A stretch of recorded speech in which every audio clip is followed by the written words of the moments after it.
I'm Cristina, Planas Leitão.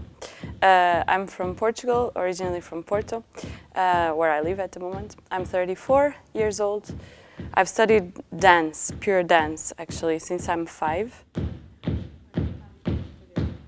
At the moment, I'm working on my next piece, the current piece, which is called One. Marching has these dual sides. It can be used to manifest and to protest, but it also is used to oppress, as in military regimes, as is to impose some authority. So I thought, how can march be used from these both sides, and how can it still remain ambiguous in this way?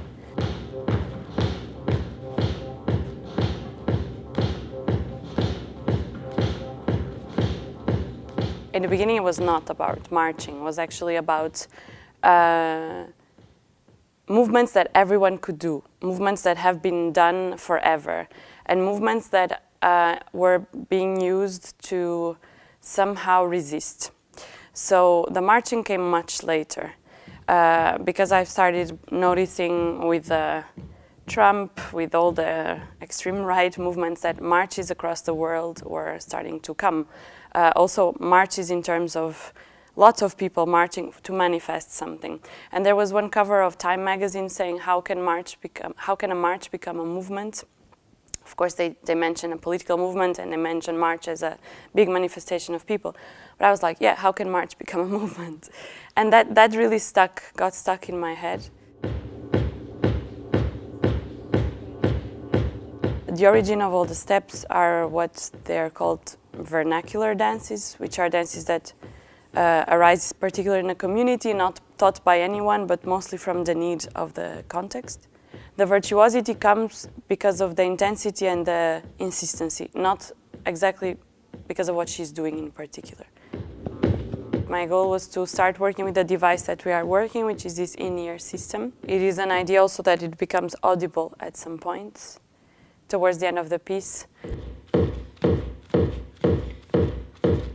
And I always had this idea to create some glitches in the structure, like these holes, like somehow you create the system. It's a kind of a system of oppression, both in the music, in the steps of marching, and both in the indications, to create these moments that actually there's a little escape or disruption in the system.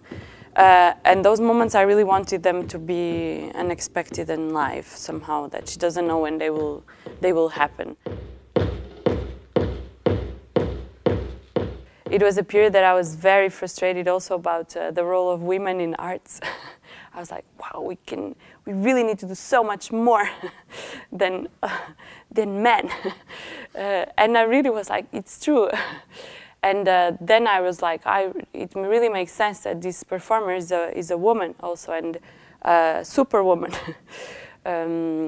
With a very female body and a very athletic body. And in the beginning, the piece was much more about that. And then I was like, okay, I think it's implied. I don't need to mention it more. But it was really an issue also of the starting of the piece. It got a bit diluted in the concept, but for me, it's still there. It's really a piece about resistance and all this word in terms of all the meanings of this word, also physical resistance, what you need to endure to pursue something. And she needs to sacrifice for the audience. So I do think that there is something there that can be a little bit explored.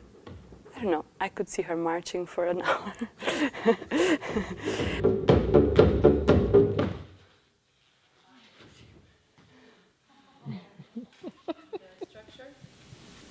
Just to try that.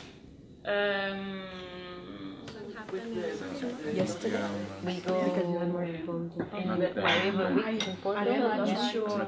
We will premiere on the 27th of April in Coimbra, in Portugal. We have a lot of shows there. In Porto, in Lisbon, in Aveiro, in Faro. Like, we have 10 shows across the country. For now, that's it.